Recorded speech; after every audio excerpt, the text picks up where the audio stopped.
Were you interested to see Francis get in the ring with Tyson Fury after he beat Dillian White? I'd be interested in seeing if them two fought. Would you? Yeah, them getting in the ring for a chat. Not so much. Like I'm not really bothered about that. Yeah. I'd like to see the fight. If they're going to do that, like that'd be awesome. I'd be interested in that. What are the realistic stipulations you'd like to see in that fight that makes it kind of more competitive? Little gloves for sure. Yeah, the four. A 5-minute rounds. That would definitely make it a little bit even.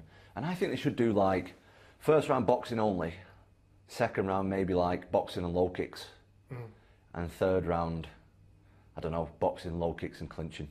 I think something like that would make it a bit more even. If it's going to be boxing with little gloves on, like I think it makes it more even to a degree, but still, you're talking about one of the best boxers ever lived. Like the chances are still pretty small that, obviously Ngannou hits like an absolute truck, so he still has a puncher's chance, but I think if they put a couple of kicks in there and a bit of clinching and 5-minute rounds, it would even it up a bit. Okay, I like these rules. So round one would probably give Fury the edge on that one? Yeah, well, I just made them rules up. I just made them up. I never thought about it before. I just made it up. Just literally made that up right here. But yeah. Can you realistically see Tyson Fury in a fight where he is throwing low kicks? Do you think he's got the potential I've grappled with him before. Yeah? Yeah. He's interested in it. So I know he's done bits of grappling, bits of kicks and all that. He was down in our gym training with Darren Till before, doing kicks on the pads and all that stuff. So he's definitely got an interest in it. So I don't know, I'd love to see it though. It'd be interesting, wouldn't it? Yeah, I mean, we spent the day yesterday with Clarissa Shields, who's made this move from boxing. Yeah. She's competing in MMA. She's had a couple of fights now.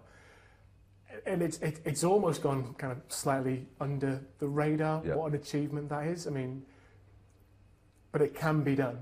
And if it can be done with her, you think it could be done potentially with Tyson Fury? I don't know. Like where Tyson's at with his money and like the belts and like he's achieved so much. Why would he want to do something else? Maybe he's interested. I don't know. I can't speak for him. Yeah. I don't know. If he's someone who gets bored perhaps and wants a new challenge. Maybe, like me as a fan, I'd love to see it. But realistically, I don't know. You've trained with him. If he calls you and says, I'm thinking about coming over, I've got an offer to fight in the UFC. Yeah. How long do I need to prepare for this? And do you reckon this is a good idea? Do you reckon I can do something here? If he wants to fight in the UFC? Yeah. Under obviously UFC rules, he's going to need a couple of years to prepare at least. Yeah.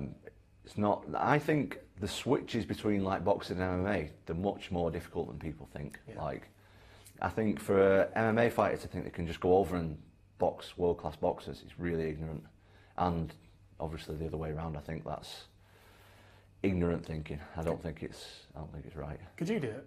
I'd love to box, yeah, but I'd need a year at least to just box. Like I've had a pro boxing fight myself, so I've done a lot of just pure boxing, and it's quite the transition.